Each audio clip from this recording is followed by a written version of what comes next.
The war that split a nation. In the spring of 1861, America stood divided, not by oceans or mountains, but by belief. For decades, the country had argued over one question it could no longer avoid: should slavery continue, or should it end? The northern states believed the nation could not move forward while human beings were owned as property. The southern states believed their economy, culture, and way of life depended on it. When Abraham Lincoln was elected president, 11 southern states chose to leave the Union. They formed their own nation, the Confederacy. America had 2 flags, 2 governments, and soon 2 armies. The war began quietly, with cannon fire at Fort Sumter in April 1861. No one died that day, but something far more important was lost: the hope that the nation could stay whole without bloodshed. At first, many believed the war would be short.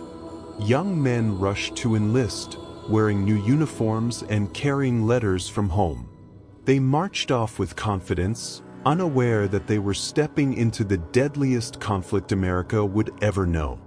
Battles followed battles: Bull Run, Antietam, Shiloh, Gettysburg. Fields turned red.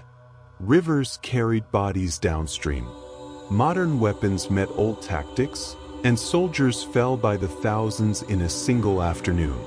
Most were not professional warriors. They were farmers, clerks, teachers, and teenagers. Many had never left their hometowns before the war.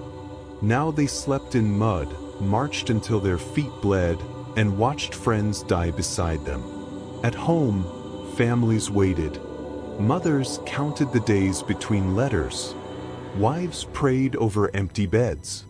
Children learned to recognize the sound of the postman's footsteps, hoping for news, fearing silence. As the war dragged on, its true meaning became clearer. In 1863, President Lincoln issued the Emancipation Proclamation, declaring that enslaved people in Confederate states were free. The war was no longer just about preserving the Union. It was now openly about ending slavery. Enslaved men and women fled plantations, crossing rivers and battle lines toward freedom. Many joined the Union Army, fighting for a country that had once denied them their humanity. The cost of the war was unbearable. Disease killed more soldiers than bullets. Cities burned. Farms were destroyed. By 1864, both sides were exhausted, but neither would surrender. Finally, in April 1865, Confederate General Robert Lee met Union General Ulysses South Grant at Appomattox Courthouse. There was no celebration, no cheering, just quiet acceptance. The war was over.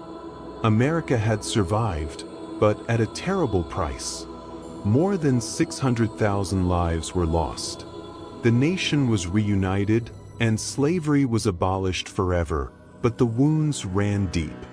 Hatred, grief, and inequality did not disappear with the signing of surrender papers. President Lincoln would not live to guide the country through healing. Just days after the war ended, he was assassinated. Yet his words remained, echoing across history. With malice toward none, with charity for all. The Civil War changed America forever. It proved that the nation could be torn apart and stitched back together. It showed the cost of injustice, the courage of ordinary people, and the truth that freedom, once demanded, cannot be denied forever.